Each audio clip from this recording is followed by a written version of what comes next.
Maligayang pagbabalik sa Creation Adventure kasama sina Bong at Lumi.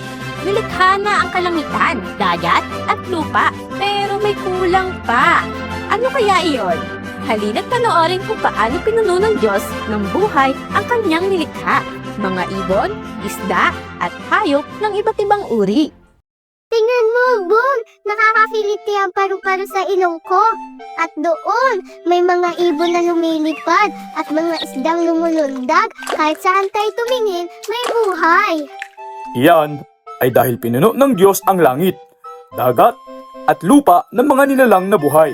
Siya ang nagbigay ng bawat ibon, bawat isda at bawat hayop sa lupa. Ang Diyos ang nakapagbigay ng buhay. Ibig sabihin, hindi na lang basta bakante ang mundo. Naging buhay na ito. Tama ka! Sa ikalima at ika-anim na araw, pinuno ng Diyos ang kanyang nilikha ng lahat ng bagay na may buhay. Ganito ang sabi sa Biblia. Sinabi ng Diyos, punuin ng iba't ibang uri ng hayop ang tubig at lumipad sa himpapawid ang mga ibon. Kaya't nilikha ng Diyos ang mga dambuhalang hayop sa dagat at lahat ng uri ng nilalang sa tubig at lahat ng uri ng ibon. At nakita ng Diyos na ito ay mabuti. Pagkatapos, pinagpala niya sila. Magpakarami kayo at punuin ang dagat at ang himpapawid. Lumubog ang araw at sumikat muli. Iyon ang ikalimang araw. Pero hindi pa tapos ang Diyos. Ang Biblia ay nagpatuloy. Sinabi ng Diyos, maglabas ang lupa ng lahat ng uri ng hayop. Mga alagang hayop, maliliit na gumagapang at mga mailap na hayop.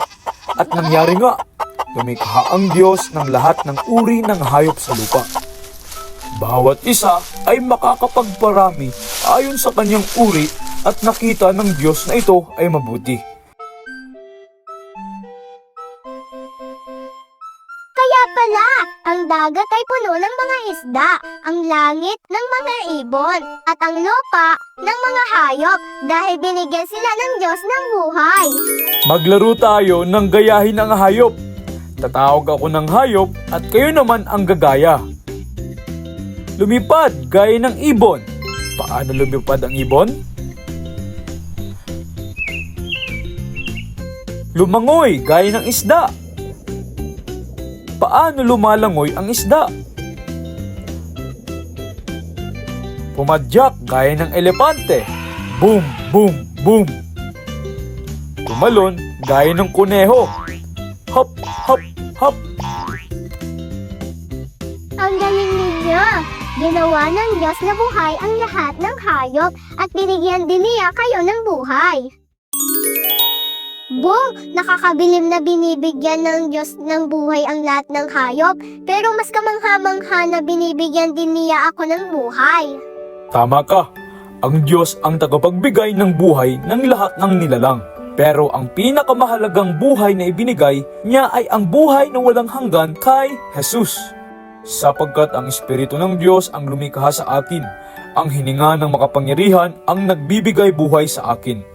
Job chapter 33 verse 4. Kaya pala, ang Diyos na nagbibigay buhay sa mundo ay siya ring nagbibigay sa akin ng buhay na walang hanggang kasama niya.